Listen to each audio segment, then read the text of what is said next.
Barb, welcome to the podcast. It is great to be here. This is an awesome podcast, Lauren.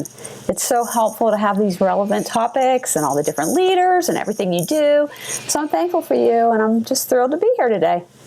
Thanks. That was so kind.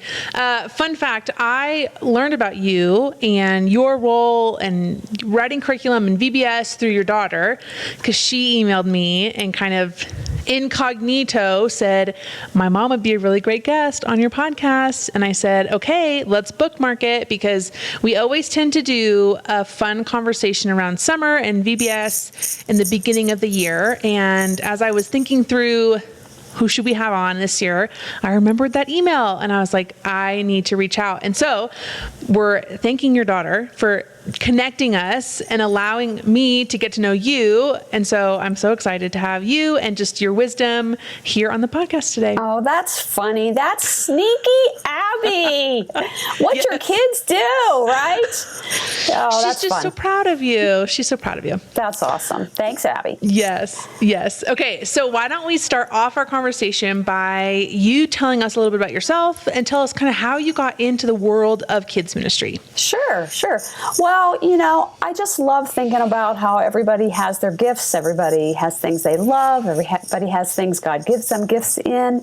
And Lauren, I have loved teaching from the time I was a little girl. So I can absolutely remember when I was probably 5 years old, lining my dolls up, lining my teddy bears up, and teaching them. They were probably getting sick of all the school, but I loved teaching and always have. My favorite gift I think I ever got was a chalkboard. I don't know what your favorite gift is, but so I got a chalkboard, and even better, it flipped over and it had a dry erase side on the other side with a map of the U.S. Woo! I hit the jackpot. So anyway, I've always loved it, but when I got to college, I got to pursue that dream. I got to get a teaching degree, and really three significant things I would say happened to me then. I was able to get a degree in elementary education and start teaching.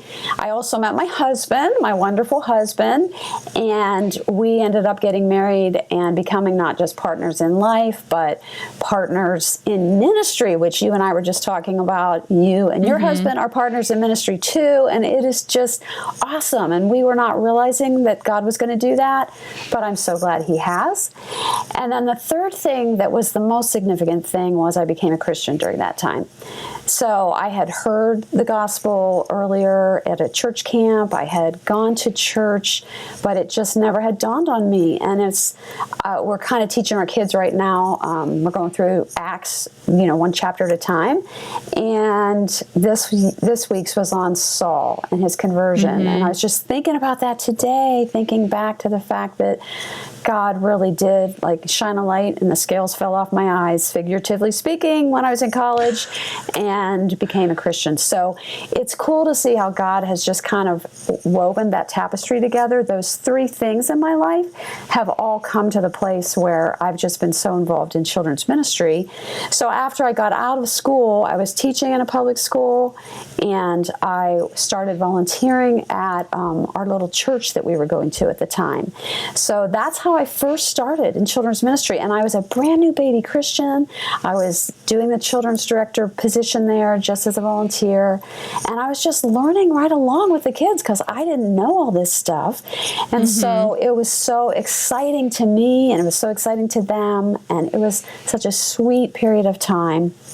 My husband and I were kind of doing different things in the church, so it was a cool answered prayer that He kind of brought us together so that we could do things together eventually. But anyway, during that time was when the Lord kind of placed on my heart, hey, why don't you do a VBS? And I had not grown up in this world of VBSs and stuff, and I had gone to maybe one or two, but I didn't know that much about it. And I remember sitting in my living room and asking our pastor, hey, could we we do a VBS? And he didn't even know what it was because he had not grown up in a church setting either. So it was the blind leading the blind, right? But anyway, we did. He gave us our blessing. We did the first one. We did it in our home. We only had like 15 kids in the church. So they all came, and there were maybe 15 kids that lived on the street, and they came. And that was my first VBS. And I think back to that and think, oh man, that was so sweet. You know, we were having the puppet show in the garage and the games outside and the snack in the kitchen. Like, who would do this now? But anyway, it was awesome. And that was the first VBS, and that's kind of how I got involved in it. And I am, you know, old enough now, Lauren, that I've been 30 some years in the kid men world now. And, we ended up moving churches, so moving churches. And so I was in a little church there, also volunteering for a while as a children's director, and that church really started growing. So the Lord's just kind of given me the opportunity to work in small, medium, large settings, in public schools and private schools and home schools and all kinds of things, to just be able to just do what I love, which is so cool. Yes. So we're currently at this same church that started small, but it's large now. And we're the children's directors. My husband and I together are the children's directors at that church. And we have probably, 250 or 300 kids a week, and about the same in volunteers as far as our staff, and get to do the VBS every year, which is, of course, the highlight of the year. Yes. And have maybe 1,000 or so kids come to that. So it's awesome. It's a joy. It's a privilege. Wow. It's been a great ride. Yeah.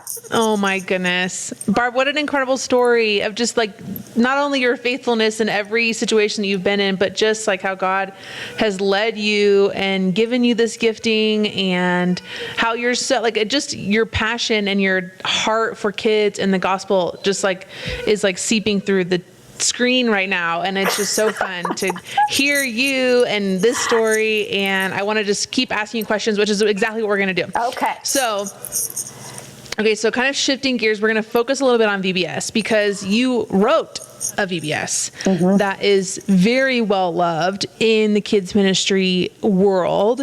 And so I kind of want you to share about that. You wrote the curriculum Answers in Genesis, or was on the team that wrote Answers in Genesis. When you set out, back up a little bit. I want to know why you wrote your own, but then also when you decided to write your own, why the creation story? Okay, great question. I didn't set out to write my own, actually, but you know how God just does these things, right? And Yes. so sometimes our life journey is very unexpected, and I bet every one of us could just go through all the things, how God does it. So it wasn't necessarily my plan, but it wasn't His plan. And so it's really fun to kind of get out of the way and just let God do these things. But anyway, so in this church that we're currently in, and it was still not a huge church at that time, we started doing the VBS there, and it was going fine, but I just started getting dissatisfied, maybe you'd say, with just what was out there at the time, what was out there. And I had reviewed lots and lots of curriculums, and I was just a super firm believer that VBS should be off the chart fun. I really believe that. I believe God is a creative God, a God who loves us, who is joyful. We are made in His image, right? And He is creative, so why would He not want us to be creative, right? We are creative. So I wanted it to be so fun and have great form, but I wanted it to also have great substance, because it's a complicated world we live in. And what are the answers we need? They are in the Bible. And the kids need that. And they need relevant answers, not only just answers, but relevant answers. And so I just wasn't quite finding what I wanted. I wanted to make sure it had a super strong gospel presentation. And so I decided that we would start writing our own. And so literally, thinking outside the box, we were not going to be able to use the box that came at the store. We're going to have to write our own box. But anyway, So we started doing that at our church. And it was cool because, as I told you, I was a young Christian. And so I was actually learning too. And at this time, my husband and I had come across Ken Ham, who is the founder of Answers in Genesis, through a homeschool convention that we were at.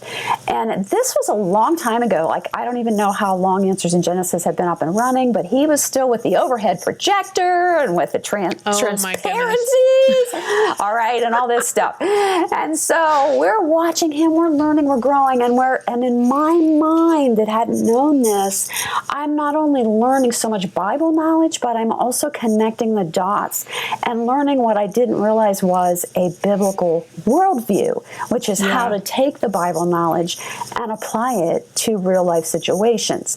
And so anyway, I was just blown away by this, and I was learning so much and growing so much, and just my own faith was being strengthened so much, because now I was really understanding that bird out there was like so crazily, fabulously designed. How could it ever have just happened, right? And so I just was learning a lot and growing a lot in my own life. So all that to say, again, God put those pieces together, and I started writing VBS. And I wrote a couple, and then I just kind of felt led to write this one called Ocean Commotion, which was about Noah and the flood, and how all that works with all the flood layers and all the different things that are going on in the world today that we see, where we look at Grand Canyon or wherever. So anyway, I wrote that using a lot of things that I had learned from Answers in Genesis, but they didn't know I was doing that, of course. I was just doing it for our church. And through a different awesome God story that we could talk about some other day because it's too long, but the Lord ended up hooking us up. And before you know it, here we were at our church doing Ocean Commotion, and Ken Ham came because he was in town. Just so happened, just so happens, don't happen. But anyway, so he came, and the next thing you know we're not only doing it, but we're walking around the hall showing Ken Ham everything and all this. So just to fast forward a couple years, they decided to start a curriculum department and start writing VBS, and they wanted to have this VBS summit with different people to come and just throw their ideas in the pot. So we did that, and we were so excited for them. We gave them everything we'd written, said, go for it, yay, we're so excited for you, because they were going to write it. And then, again, long story, but they ended up asking us to write it. And so we didn't seek it out. We didn't seek it out, but the Lord had it for us. And so we began to write with them. And the first one that we wrote was called Amazon Expedition. That was probably 17, 18 years ago now. And we've been together ever since as a team. Wow. Our church pilots it. We write it. Our church pilots it. And a couple other ones do too. And then after that, they take it and do an amazing job. Just finishing it, publishing it, doing everything, and they write some parts of it too. And it's just a great collaboration between us and them, and our church and them. And so that's kind of how it came.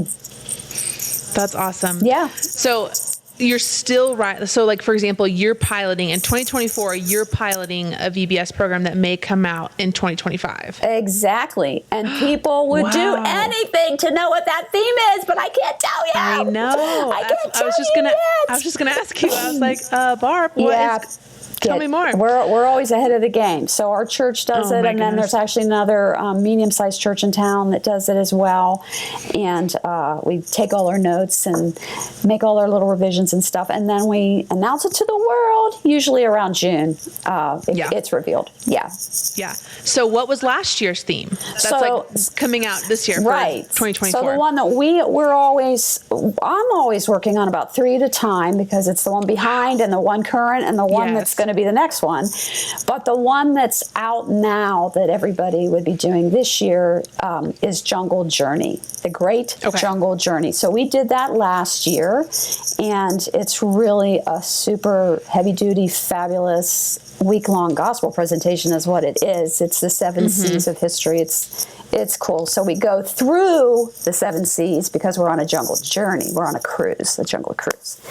And we learn about all these like big points in the Bible. They all start with a C, like creation, corruption, like we go through these. Anyway, it's really like cool. The letter C. The letter C. I was thinking like seas. Well, like then the Red Sea and the. No, well, you fell into just what I was hoping you'd think, though, because you were thinking SEA, like sea. Yes. And so it's a play on words. It's the 7 C's, but it's also the letter C because every one of them starts with a C.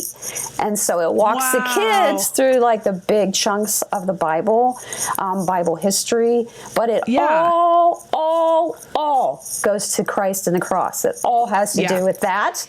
And so it's really cool to get to that 4th day when you get to Christ and the cross and see the kids light up and get it, because we've been cruising along the whole week. Yep. So it's really fun. So what are the 7 C's? Creation, corruption, which is the fall of man. Yep. Catastrophe, which is Noah and the flood. Confusion, which is the Tower of Babel, which is we've done whole VBSs on each one of these. It's not each one, but a lot of them.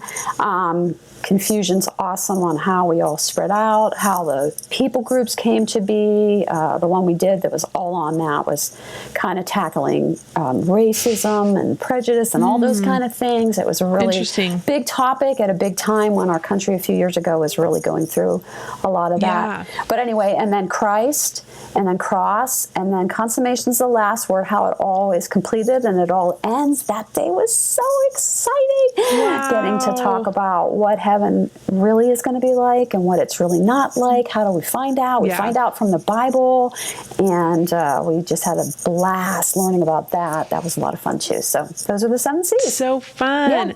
Now, do you guys always stick with stories from Genesis? No. Or do you guys, not at all. So we go back and forth, do all different kinds of things.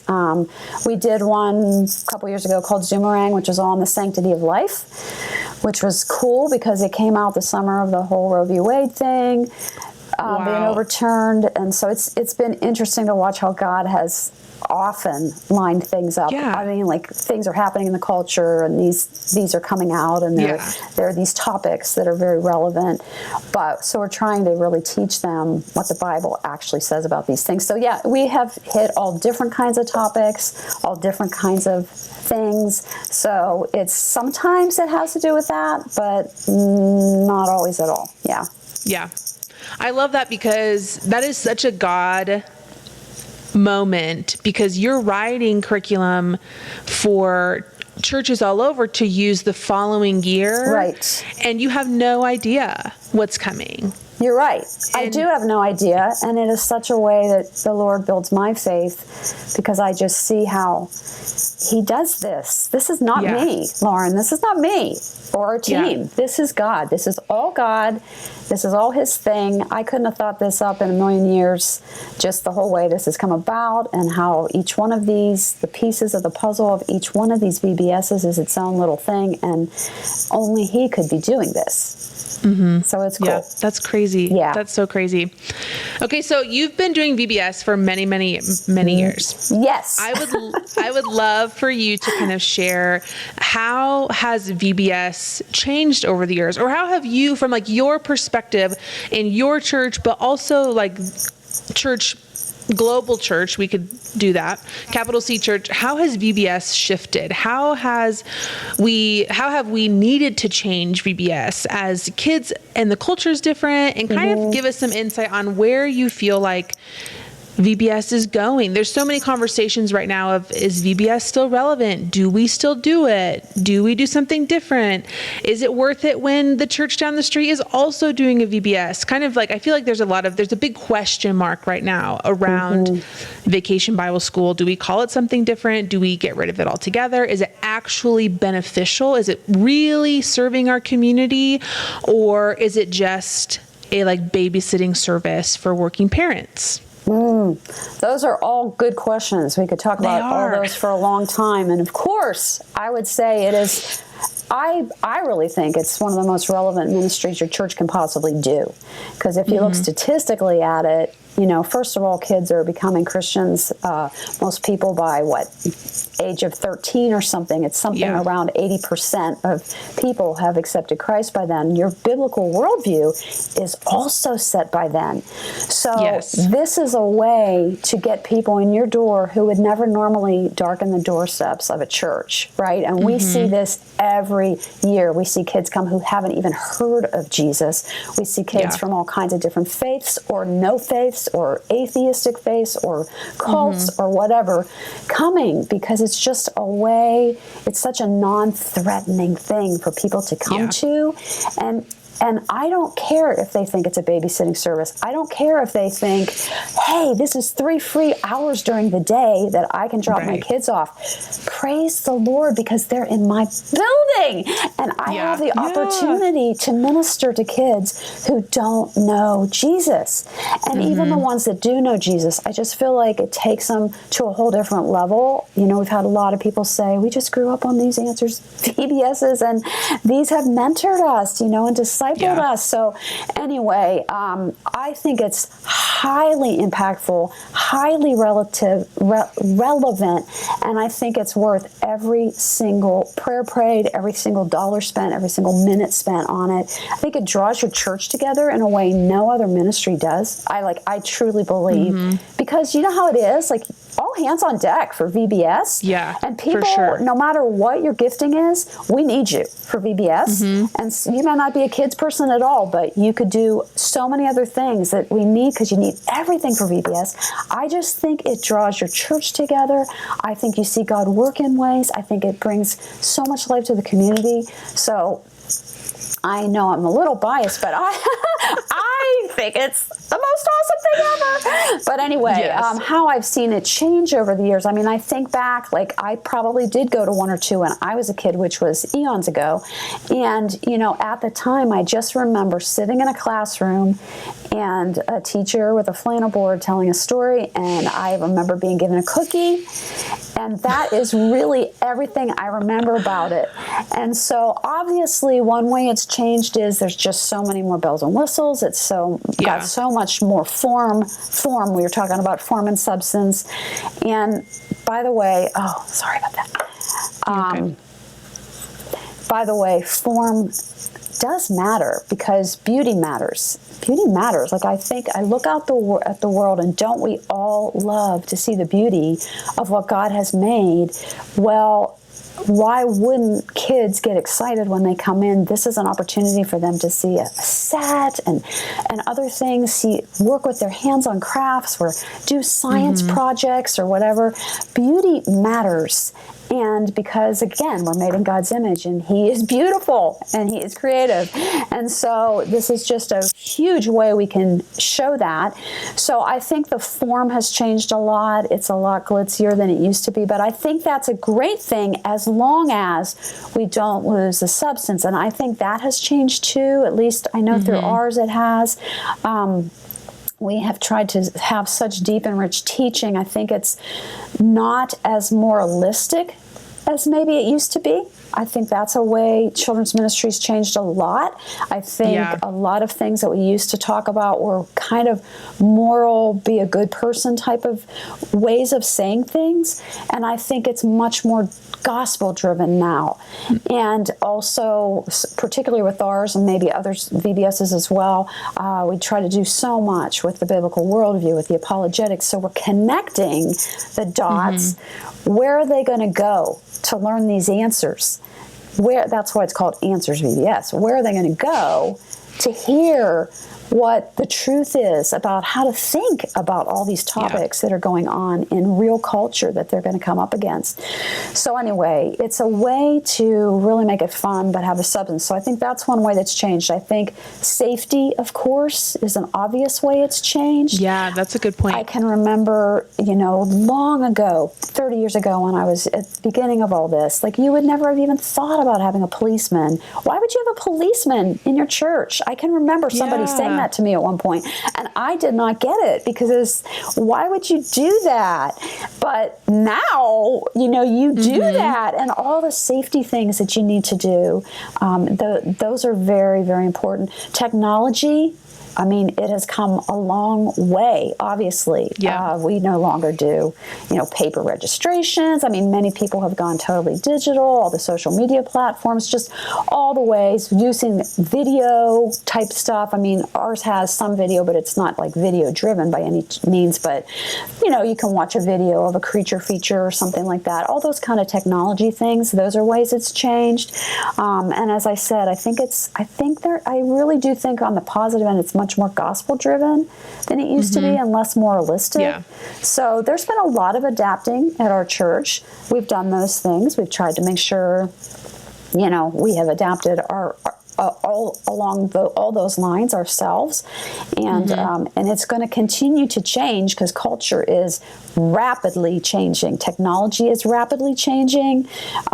Safety needs, like we have to, just keeping up with all that, but it's worth it. And really the core is still the same. It's still the same. It's still Jesus. Yep. It's still the Bible. It's still the gospel. It's still loving kids. It's still reaching kids. It's still loving parents, bringing people in to your church and showing them, being Jesus' hands and feet. That's all still the same. And that's never going to change. I agree with you in that VBS curriculums are being more gospel centered. And I grew up in the world of VBS, and I grew up in a very large VBS program.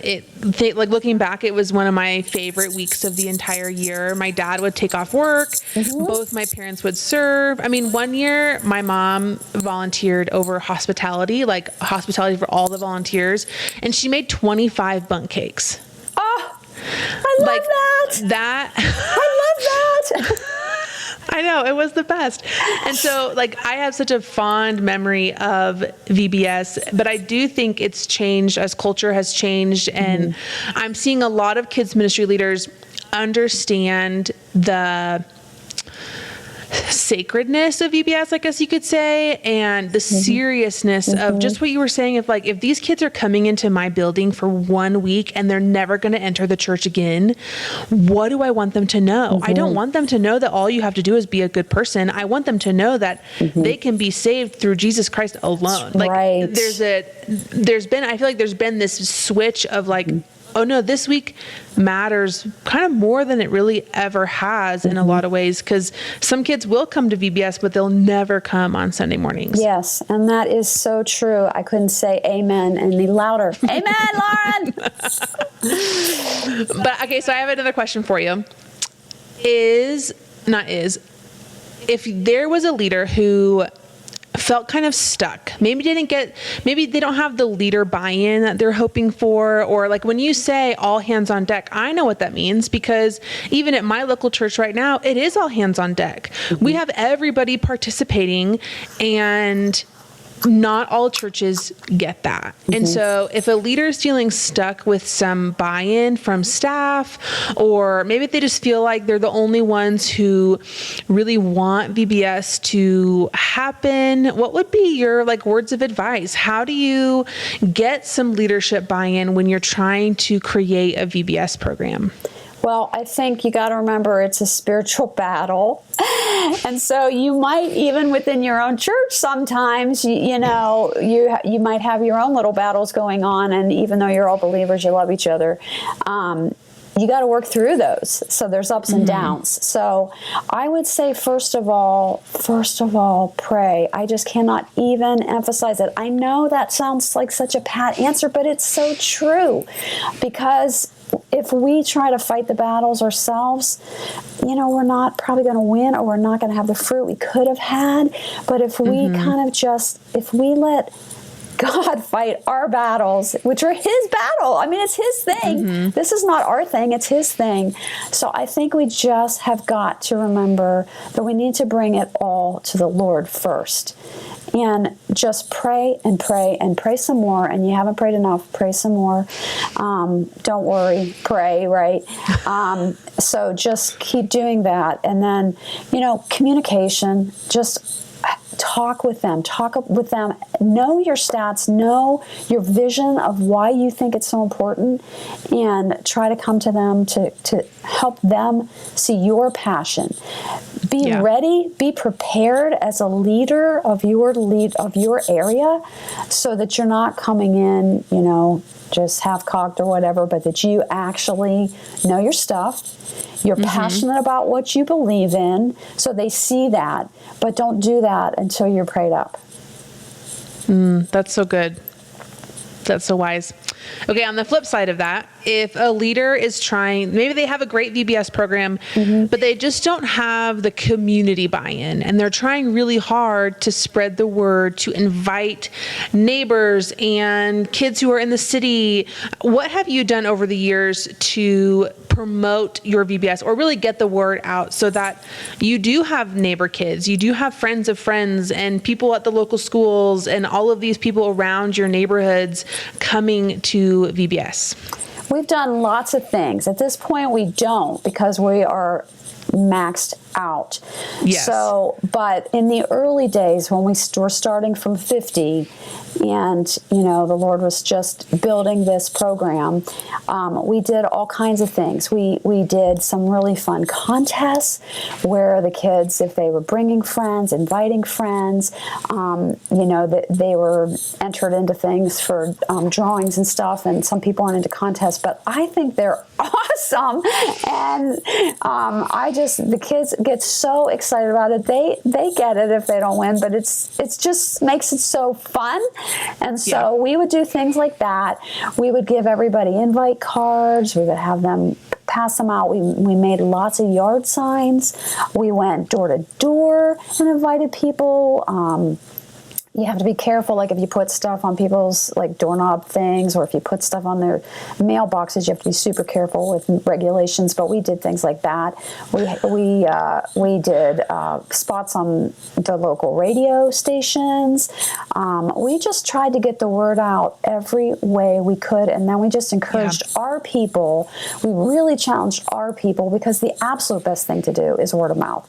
So we just encouraged our people to invite other people. And so we always had those invite cards so that they could say, hey, Billy's sports team, and they could give the entire team, all of them, an invite and say, my son's going to be at this VBS. It's so fun.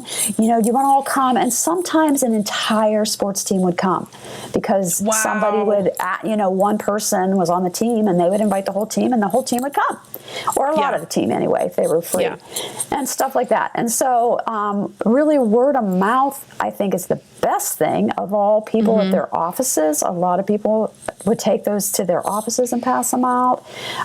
Even in schools, a lot of them would give them to their friends and stuff. So those invite cards were always big, but we had a lot of signage around town, and the radio spots and the fun contests that we would do, that the kids would get so into those contests and stuff. So those are just some of the things we used to do.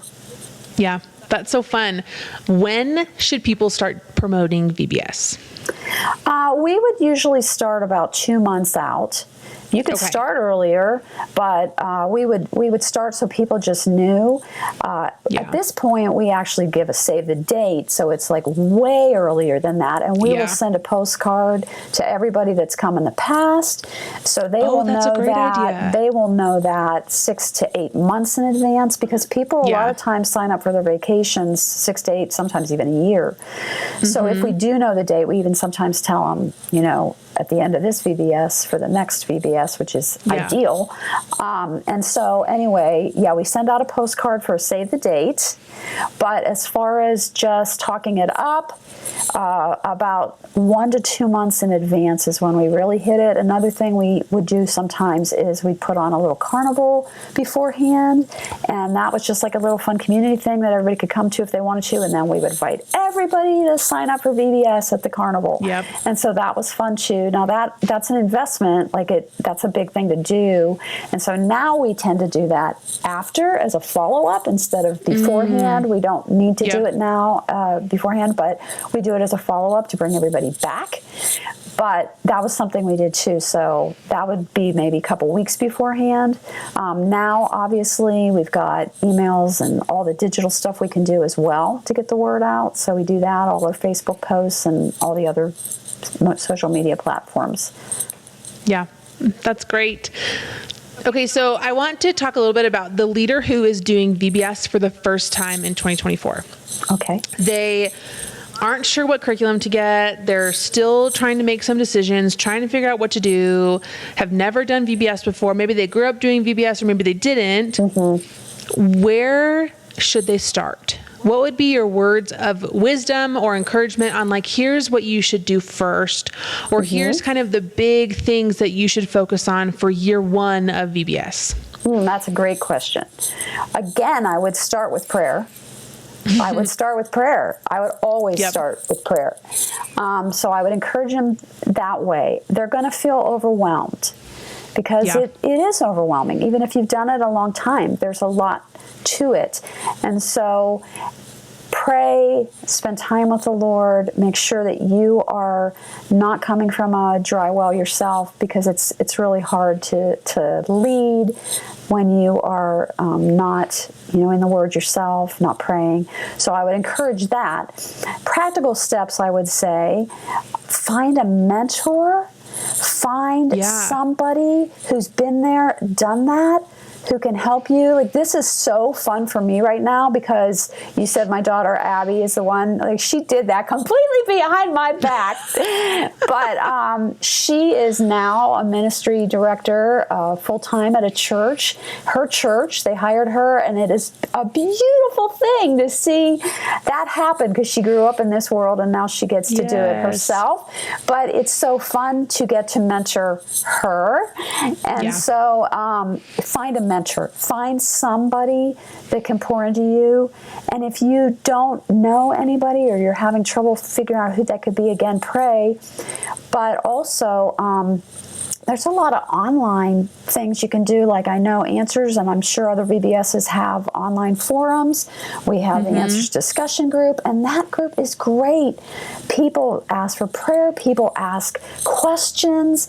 And, we always have, like, our workshops coming up soon that we just train people, and you can come to this training. Yep. So find out what your VBS curriculum has available for people to help them. Because, like, at our workshop, we go through every different thing, and there's things for the new directors, there's things for the small or the medium or the large church directors, everything you need to know. So anyway, find a mentor or find somewhere to go where you can ask questions and you can get help. Then I would say find your team, because you need to have a core team and you need to be able to bounce stuff off of them and also delegate to them. I think one of the big mistakes people make is trying to do too much of it themselves. Because it's a big job. And so I remember doing this, that first one at my house, and then when I was in the little church. I laugh at it now because I think to myself, I would start like 2 weeks before VBS. Like, that's so crazy. But that's what I used to do. But I would do everything, and I can just envision myself sitting cutting out, star name tags and stuff like that. And I still like doing stuff like that, but I can't. But you can't do that. As a VBS director, you can't be the everybody, everything person. So you need to find a mentor, find a team, and delegate to your team. Pray with your team, delegate to your team so that they are involved. And this is watching the hands and feet of Jesus work. Like, it's not supposed to just be you anyway. It's all of us in it together. We're a body. So I would say that, and I would give it my best. Like I would always tell my girls growing up, I do think excellence matters. Do your best for the Lord. That means something different for each of us because we're each wired differently. So what my best is, I'm not good at certain things, but just give it my best. Use other people as a team, like I said, but also give yourself grace because you're gonna flub up. You're going to forget to do stuff. You're not going to get to certain things that you wanted to do. You're not going to be able to do it all. We are not God. And so we are not going to do it perfectly. And praise God for Jesus, because it's okay. So I don't think you should go in like unprepared. You haven't really worked on it. You're just throwing it all together and winging it. Like I do think it's important to try your best, but I also think it's important to give yourself grace. So yeah, there are going to be things that happen. There are going to be mistakes made or things forgotten. And it's like, as long as the kids stay safe and the gospel gets preached or taught, then it's like all of those small things, you take notes and you improve them for next year. Exactly. Have your clipboard, but love kids, love God, and love kids. That's really what it comes down to. As long as you're doing that, you know, some of that other stuff, it feels important, but remember that God is sovereign over all this. So if you didn't get that snack done that you wanted, it's okay. It's really okay.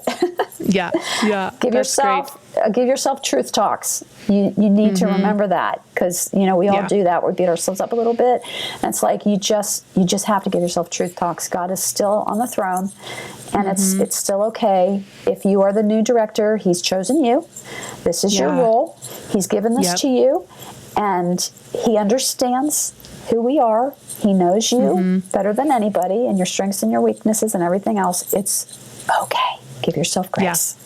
Yeah. That's so good. Such good encouragement. Okay, Barb, I want to know what your favorite part of VBS is. Out of all the things that happens during the week of VBS, the preparation, the follow-up, what is a moment of VBS where you go, oh, this is my favorite part? Oh, that is such a hard question. I know. When I want to just say everything, and I know I can't say that. It's like when little kids say, you know, you ask them a question and every answer is Jesus, right? Yes. That's what I feel like saying. Everything. I love it all. Well, I don't think you can beat kids coming into your building who don't know Jesus, getting to share the gospel, and seeing them either accept Christ or at least take steps that way. Like it's you know, if we're on an A to Z pendulum and we start at Z, to know they've moved to M or whatever, is how can you really beat that, right? So I would probably say that's the best thing. But I truly do, I mean, just having the privilege of getting to share the gospel, getting to see kids be discipled who already are believers, but growing in their faith. I mean, what a thrill that is. Seeing parents come and get connected who have never been in churches. What a thrill that is. I mean, I know I'm giving you more than one. I could go on and on. Of course, I love all the fun stuff. The fun stuff's awesome too, but that's not really the real thrill. Is just watching. I think it's getting out of the way and watching God work. Like just seeing Him work in people's lives. I mean, how can we ever beat that? Just whatever it is He's going to do in people's lives, even in our own volunteers' lives and in our lives. VBS shouldn't just be about kids, really. It's what's He doing even on our own life. It's just so amazing to watch God work. I think that's my favorite part about it, watching God work. Yeah, it never gets old. Never gets old. Yep. Okay, so our last question that we always ask is a little bit more broad to kids ministry. And so we're going to kind of step away from VBS for just a hot second. And I'm going to ask you, if you were talking to someone brand new in kids ministry, not just specifically to VBS, what would be your words of encouragement or advice? That's a great question, too. You can tell you've done this a few times. You just have great questions. Thanks. Today, I saw something I had written in my planner a year ago, and I was thinking about this, and it says, be faithful. Just do what's right and leave the consequences to God. And I've really been thinking about that. Through the highs and the lows, you got to know children's ministry is a marathon. It's not a sprint. And you are going to have life happen. And again, as we mentioned, it's a spiritual battle. There's all kinds of things that happen, good and hard. But you can have your discouraging days, your discouraging comments. You can have your highs, your mountaintops, and everything in between. And I think we just have to keep so focused on Jesus and be faithful. I try to spend a lot of time every day. I try to think quite a bit about God's attributes, and I just try to focus on those and thank Him and praise Him for those, and just ground myself, and then just do my thing. Just be faithful and leave the consequences up to Him, because it's not mine, it's His. So that's probably what I'd say. Yeah. That's so good. What a great way to end our episode. Barb, thank you so much. This was such a fun conversation. I hope people feel so encouraged by you and just the way that you talk about kids ministry and the way that you are excited about VBS. I wish you could tell us what your theme is for 2024, but I know it's a surprise and we'll come find out next summer. But anyways, I'm just really grateful for you. We're going to link all the things in the show notes. So if people want to learn more about Answers VBS, learn more about Answers in Genesis, and how to get that curriculum so that they can use it for their own church. Again, thank you. This was so fun. I hope that your VBS year is incredible and it's going to be a blast, as it always is. It always is. Thank you, Lauren. This was a blast. Blessings to you too. Yes. Okay.